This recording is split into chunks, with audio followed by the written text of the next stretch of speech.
Hey everybody, welcome to a new round of repeats. It is our 5th week and we have a new set of work. So today we are doing a kettlebell challenge, which means that we're going to be seeing how many swings we can get in 5 minutes. If you don't swing, you can do jump squats, you can do deadlifts, you can do squats, anything along those lines that will challenge you for 5 minutes. I will not be swinging for 5 minutes straight. It's just as long as you can, take a break. When you're ready, pick it up, go again. And I'm going to be using my 20-kilo bell for that one. Let's see. Otherwise, we also are going to be using pull-up bars. If you don't do pull-ups or you don't have access to bars, then you can do an overhead pull. So grab either your kettlebell or dumbbell, lay on the ground, reach your arms overhead, activate that upper back, and pull back. And then we're also going to be doing a heels up squat. Just a body weight squat is going to help us gear up for our kettlebell round. So you can use a plate, put your heels up on a plate.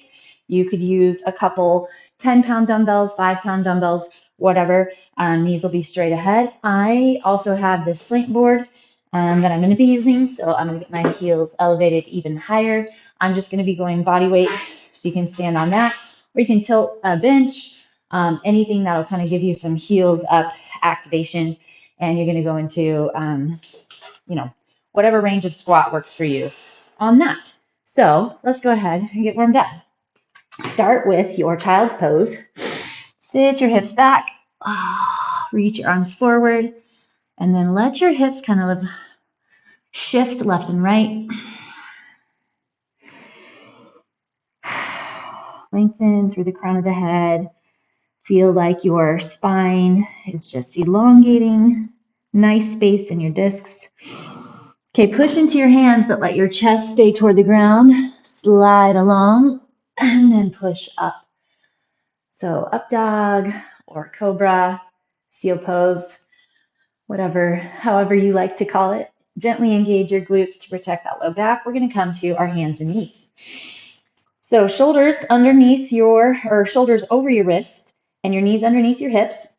And then we're going to take a little bit of a wrist stretch first. So find that neutral spine, slide your shoulders forward as far as you can, and then sit back. And then again, slide forward. So take a nice even weight distribution in the palms, gently pushing into your thumb and first finger. And then take your fingertips so that they're pointing left and right, out and away from you. Slide forward and then rotate around. Gently stay strong through that core. Rotate the other direction. And then fingertips are going to point back towards your knees. Bend each elbow one at a time. Just getting that other side of the forearm. And then we're going to turn the palms up. So the backs of the hands on the ground, palms face your armpits. Elbows are out and then rotate in, out, rotate in. I don't know if you've ever dealt with any tendonitis issues in your elbows, tennis elbow or golfer's elbow. This helps to really keep that at bay and under control. Lots of gripping that we do, so you need to take care of those forearms, even like being on a computer. Sit back, shake them out. Computer or phone, reach one arm up and over, let that side stretch, and then go to the other side. Perfect. All right, up and back, downward facing dog, pushing your hips nice and high. Start with your knees bent so that you can have space to push the chest back toward the thighs. Feel the belly button grab up and point back so your tailbone ends up pointing at an angle behind you, not straight up. And then slowly drop your heels. Maybe drop one heel and then the other. And then pull your elbows so that they point back toward your toes. Sliding those shoulder blades down. We're going to hinge all the way forward. Hold your plank for just a quick second. And then push up and back. Take your deep inhale. Slide forward. Screw into those palms. Plank. Push up and back. And then one more. Exhale forward. Hold your plank. And then up and back. All right, walk feet to hands, hands to feet. Come into your low yogi squat. Knees are wide, or as wide as you need them. Hopefully you're finding a few times throughout the day to take this squat, to take this pose. Our bodies were built for it. It may be tough at first. You may feel like you can't do it, but I challenge you to keep giving it a shot. It'll be good for your hips, your knees, your back. They say it's good for your digestion, almost everything. Can't lose. All right, let's go ahead and start with that heels up squat. We're only doing 10. We're going to go a couple rounds of this little warm-up set, and then we're going to hit up that kettlebell challenge. All right, so toes straight ahead. Your heels should be up, whether you're on a plate or whatever else. You come to the range that feels good for you. Normally, I would like to go quite a lot deeper, but I am still taking care of my knee. It's doing better. Thank you for asking. This is 5.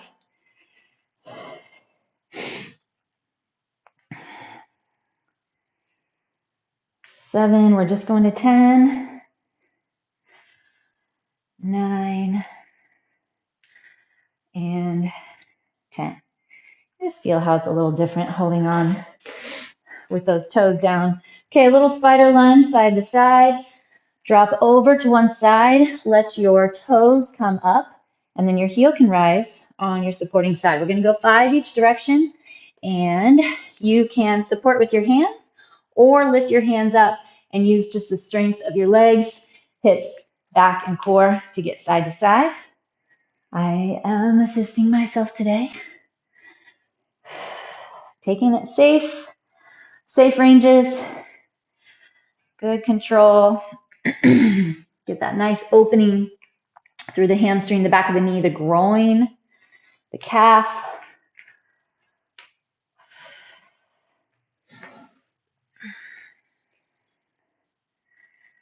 You got it. And one more per side.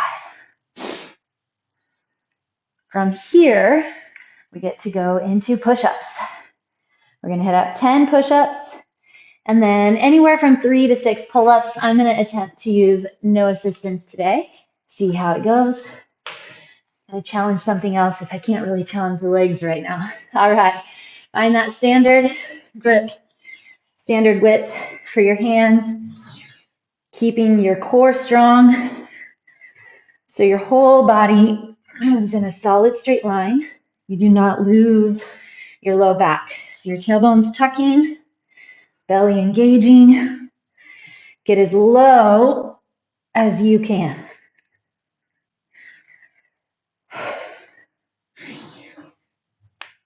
Pushing evenly through the wrists. 9 and 10. All right. Enjoy a little down dog to come up. Hands to feet, feet to hands. All right.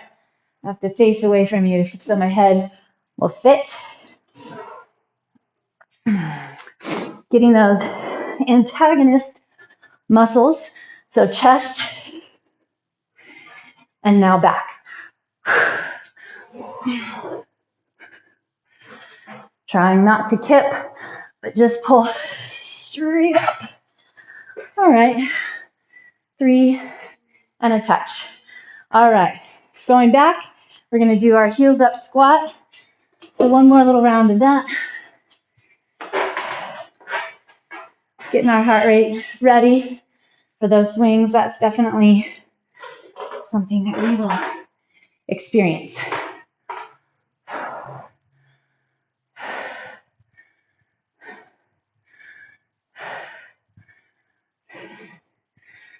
And 10. Spider lunge, side to side.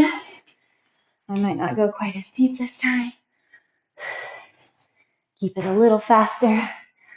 2, 3, 4, and 5. All right, back to those push-ups. 10 reps. Try to keep that nice solid range. Core strong.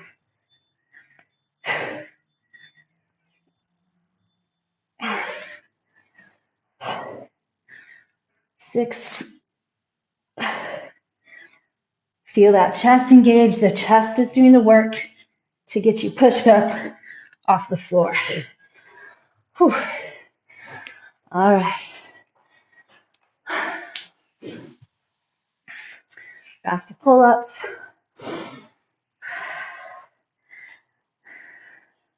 Or remember, you're doing your overhead pull here.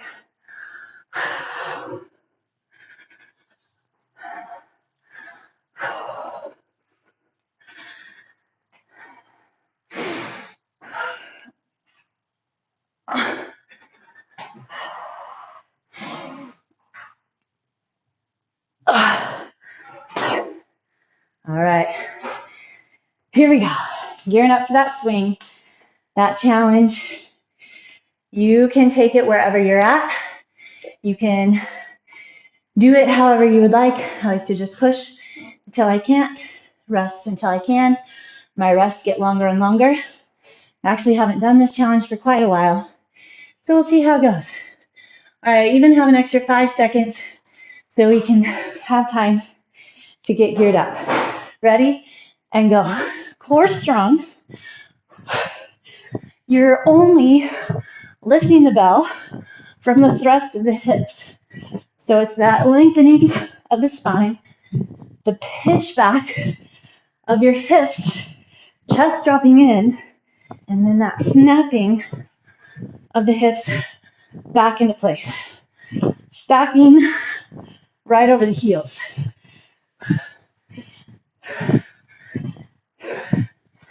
Engage under that rib cage. Connect with the body.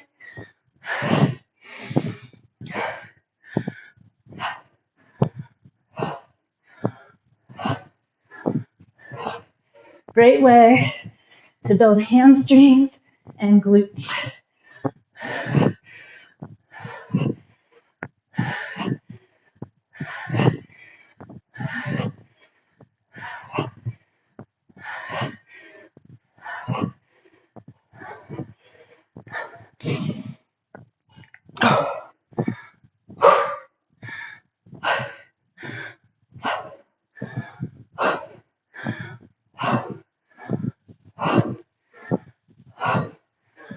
Whew.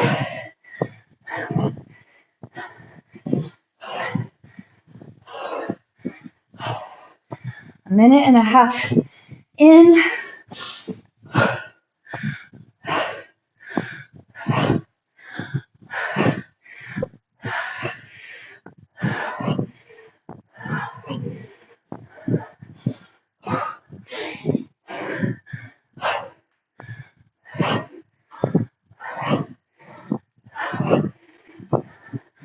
Remember, you can stop whenever you need to.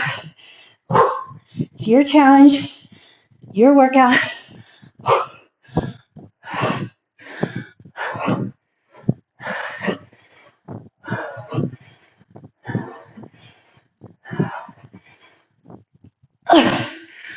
Whew. 240 to go.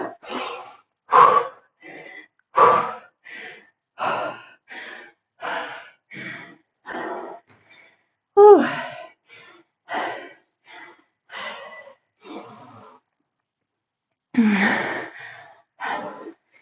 Just good fatigue, all in the right places. Heart rate, hamstrings, glutes. You take as long of a break as you need. Longer you push, more of a break you might need. 2:05 left.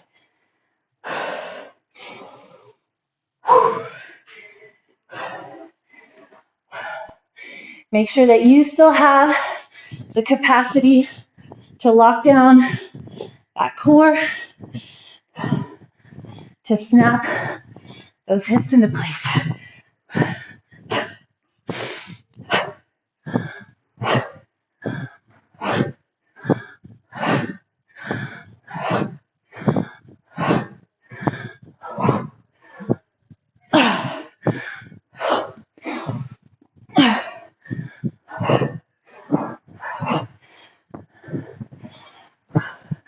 $120 to go.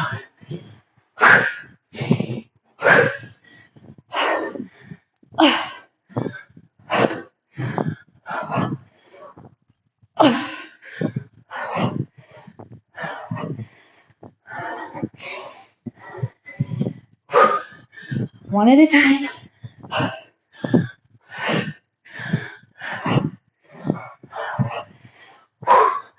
52 seconds left.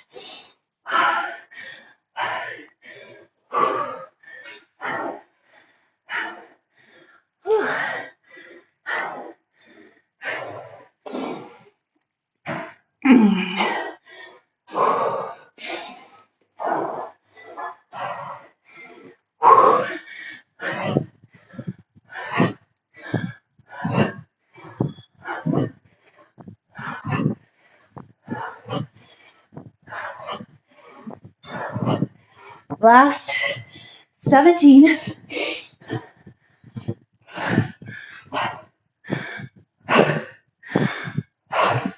Last 7.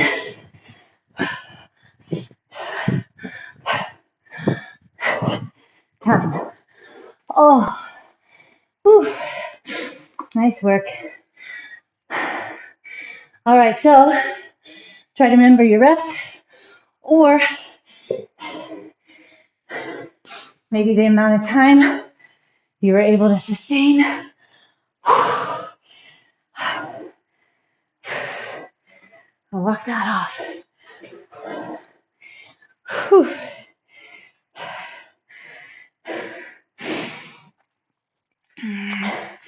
Now with that guy, some days, progressive days, do definitely not get better. All can change that based on what else has been going on. All right, we're gonna go back to our warm-up set. Okay, 10 heels up squats. Stay locked into that core. Keep flexion through the thighs. Knees stay lined up with the toes.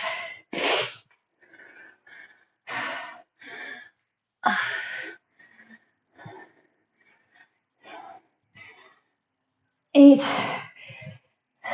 9, and 10. Okay, our spider lunge.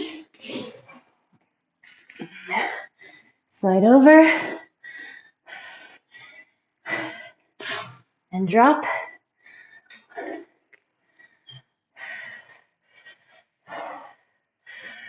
Ooh, you sink it nice and low if you can. I am getting back there. One more per side, then we're going to get those push-ups. As the weeks progress, and depending on what we want, we can add weight to our squats. We'll see. 10, 9,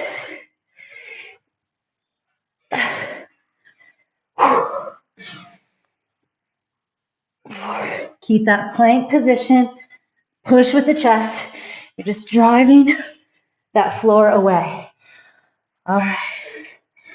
Pull-ups. Let's see if I can get one without my help here.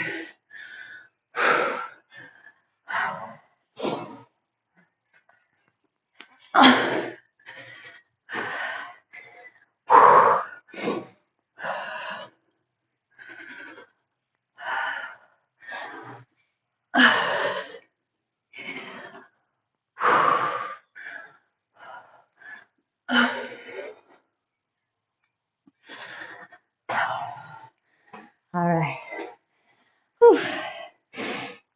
Okay, next up, we have another challenge. We're going to hit our 6-minute plank. Now, after having all that super fun challenge on the kettlebell, this will be interesting. Ready, set, and go. We get to reconnect with our breath. If you don't plank, try to find isometric holds with a bear, a bird dog, a dead bug. Find isometric flexions and connections. You can hold a boat pose, an L sit, whatever will activate that core under time. So we have 2 minutes here in the middle. Finding that core flexion, tucking under the low ribs. There's kind of a balance of flaring through the sides and contracting and tucking in. Finding the pelvic floor, pulling that pubic bone up towards the belly button. Make sure the quads are locked and strong. We did that 5-minute swing. So surely we can hit up a 6-minute plank. It becomes challenging mentally. But when you can combine the physical with the mental, you're going to go that much further. See if you can tell whether or not your hips are level.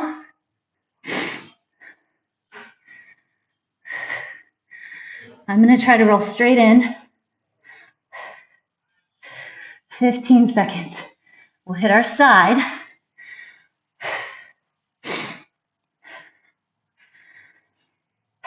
Five, 4, 3, 2, and turn. So we're going to hold 30 on the side, then 30 back in the middle.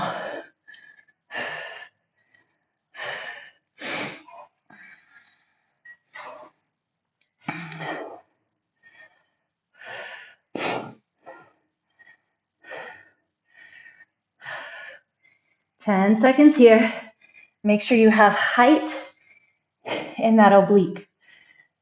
3, 2, 1. If you struggle with any back issues, a side plank can actually be extremely beneficial and helpful, but you have to make sure you're not compensating. If you're not rotating out of the work, my left side is on fire. 10 seconds.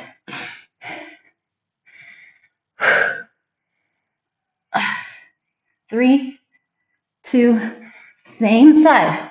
Turn back to the same side you just came from. Stack up those hips.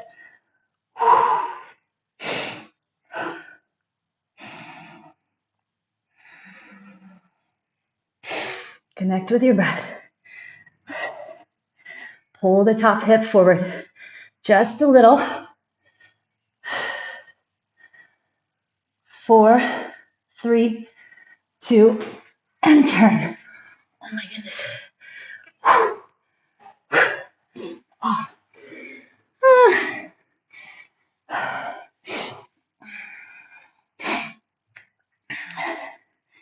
Connect with that breath. Look forward to that new side.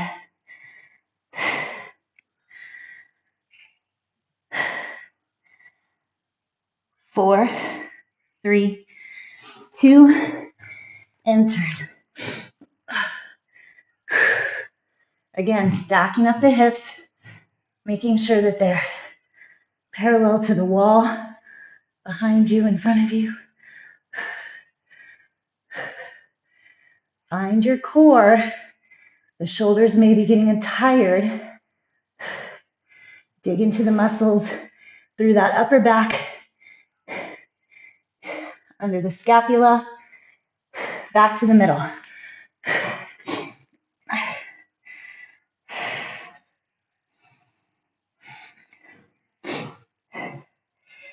Develop that core. Just like with our swings, if you need to take a break, take it.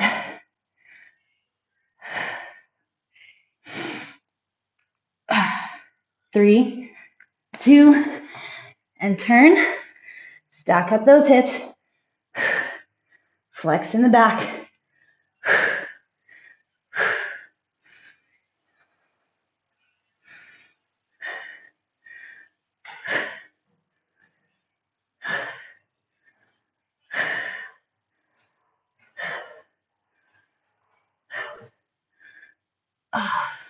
Five, 4, 3, 2, and turn. Oh my gosh. Last 30. Ooh, this is a struggle. Here we go. One breath at a time. Hips line with shoulders. Flex your butt.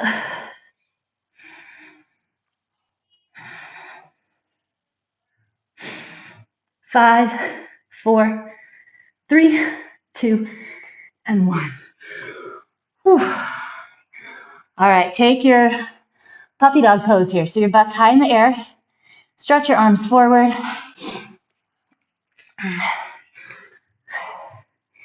Let that core, back, and shoulders relax and open up. All right. Next up, we get a 6-minute glute challenge. This is challenge day. So on your backs, tuck your tailbone. Ready, set, push the hips up. We're going to have a 2-minute hold here in the middle. So if you'd like, you could have a yoga block or a little ball on hand. That helps you get that pinch and activation and flexion between the thighs. Check in with your hip bones. They want to stay level. We want them to stay level. They might not want to stay level. Maybe pull your heels in just a little. Maybe tuck the tailbone a little more. Maybe see if you can squeeze those glutes just a little deeper. So we're trying to find that deep flexion, big parts of the glutes. You do not want to put tension on your low back here. So I don't know if you can tell or not, my hips aren't like extremely high. I'm not overarching the back. In fact, if I start to feel any low back pain or grab, I'm going to just drop my hips a little more, pull my pubic bone up toward my belly button.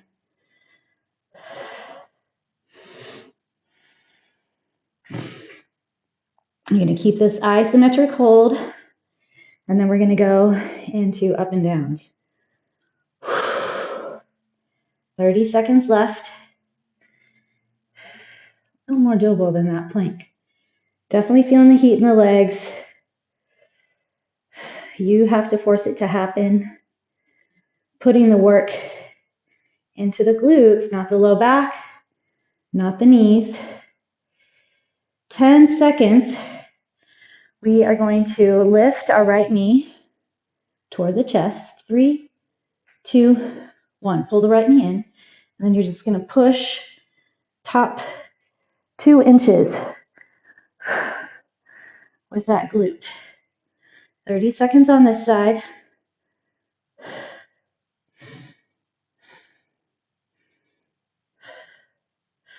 Keeping that core.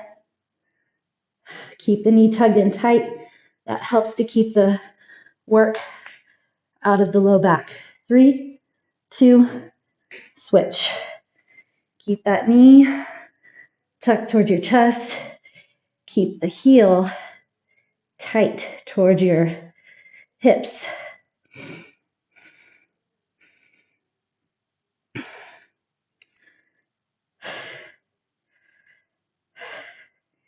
If you struggle picking up the one leg, you can, of course, keep both on the ground. 3, 2, switch back. Hold the hips still. Extend that leg. Lift it up and down. So you're trying to hold stability in your pelvis while moving that leg. Your left glute should be taking the load, not your back. 5, 4, 3, 2, and switch. So nice to get off that one leg.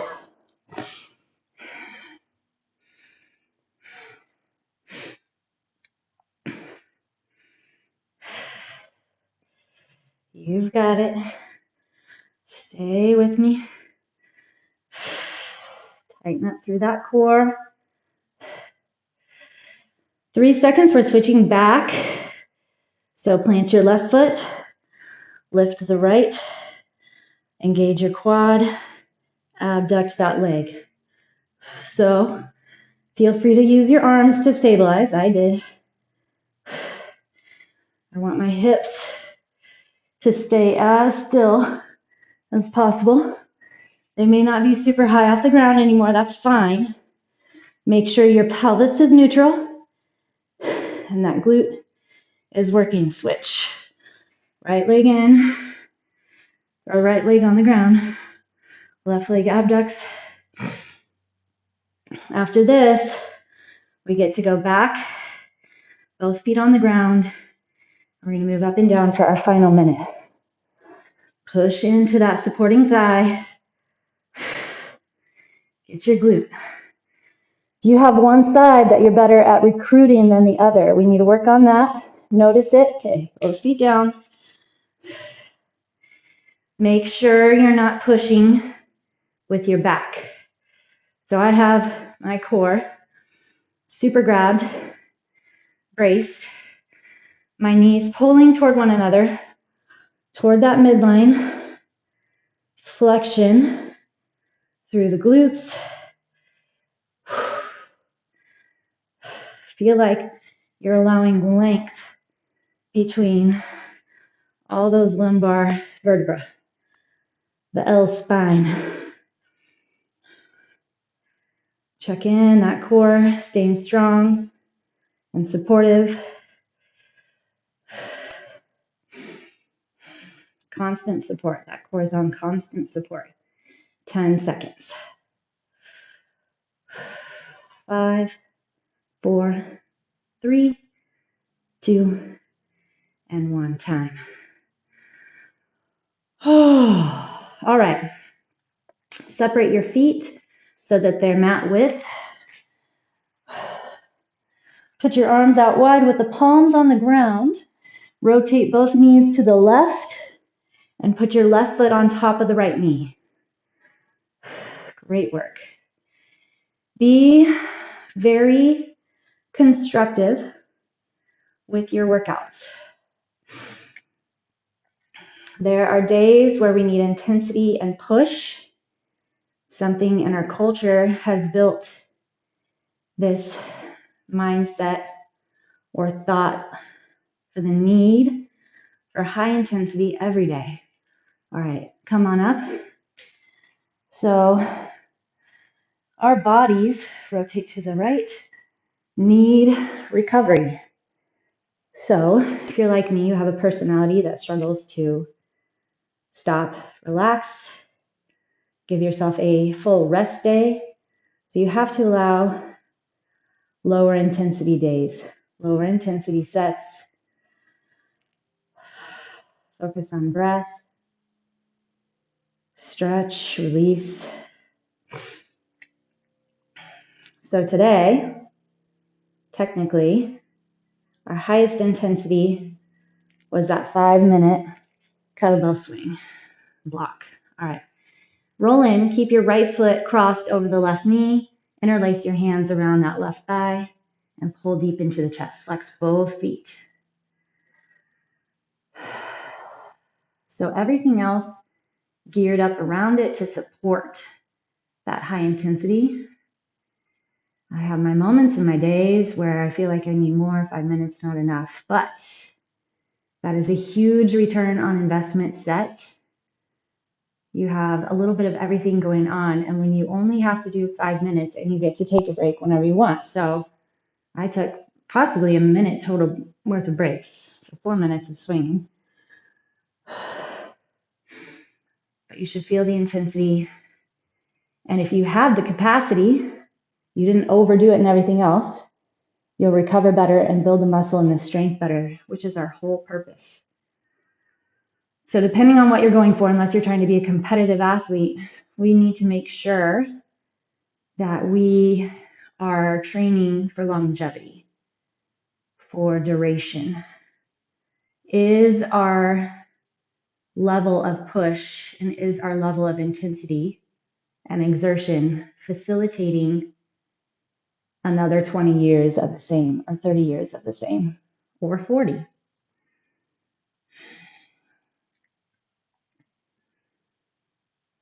I personally would like to stay in the position. Okay, bring yourself up, and we're going to flip it over. Stay in the position, right leg forward, left leg back, that I can keep doing plyometrics when I'm 70. Maybe my box won't be as high. Maybe I won't get as many reps, but I still want to jump. I still want to hold weight. I still want to swing. So I have to make sure that I'm building in conserving in a system and measured approach so that we can keep with it. Finding those push points. That's where these challenge type days where you get to choose your rest point and you get to the point, okay, drop that back knee, hinge back. We're gonna get our hamstring. You get to the point, you just push for one more. In the planks, one more breath.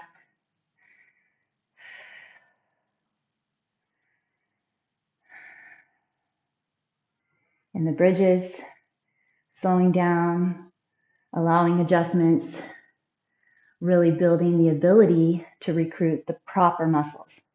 And pigeon. Bring your right leg across. You know I love this trifecta stretch.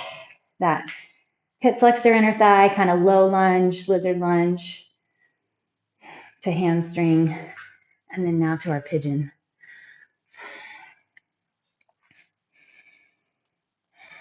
Keep in mind that tight hips can start from tight ankles, and frustrations with your knees can begin with the same or weak glutes, or even just how your back manages.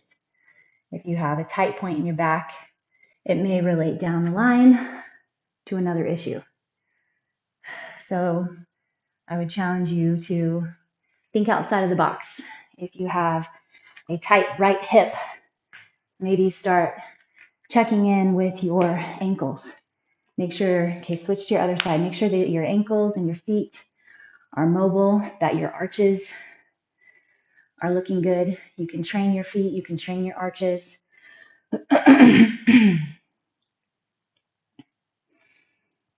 I would recommend building your own arch, your own framework of the foot, as opposed to relying on orthotics or inserts. Extend the foot forward, pull your right hip forward, left hip back. But also be smart, be mindful. So these are barefoot shoes. It's like being in bare feet.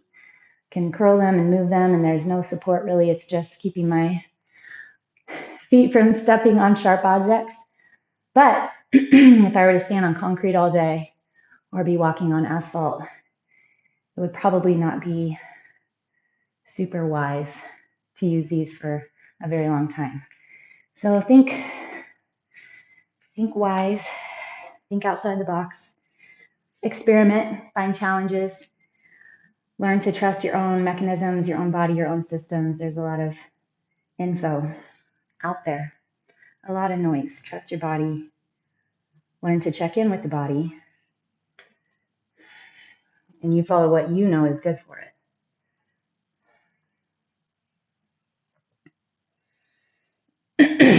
But then don't give other people a hard time whose way is not the best or whose way is not your way. It's customizable, it's fluid, it's flexible. All right.